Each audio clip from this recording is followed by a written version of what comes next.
What's up, guys? I decided to make a quick little 1 or 2 minute video talking about why I think we gap down in SPY, because I think it's a lot easier to explain it really quickly instead of typing it out. So with that being said, I'm gonna hop right into it.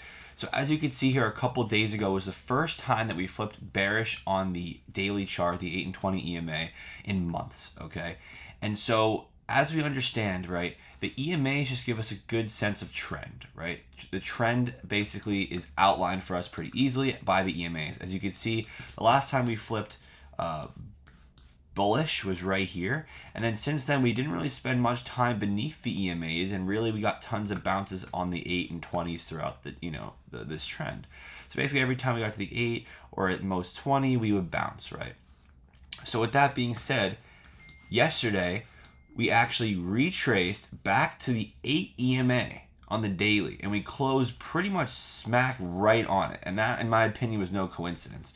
And I was actually watching for this because, as you see here, to end the day, we had a late push, right? We did not yet test the 8 EMA prior to this last 5-minute candle. So in my opinion, that all happened for a reason, right?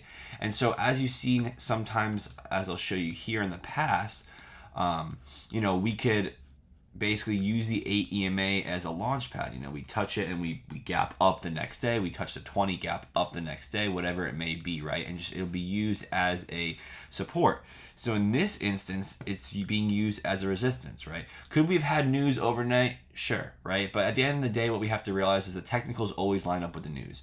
So in my opinion, that's all this was here, is now that we're bearish, right? We need to have closes above the 8 and 20 EMA, right? We do have to have something like this probably happen and give us time for the EMAs to flip back to the bullish side. Until then, it could be a sell the rip type of market, right? So we have to be cautious of our long side exposure, especially holding overnight and going back into these EMAs, right? And what I mentioned, especially on the 5-minute chart, is like I've said in the past, that the EMAs on a healthy trend will get retested. So if this is a healthy trend to the downside, this is normal. This is normal to retest and have moves like this, where we'll bounce from 443s all the way up to here, 1.5% or so, a little over 1% in a day, or just 2.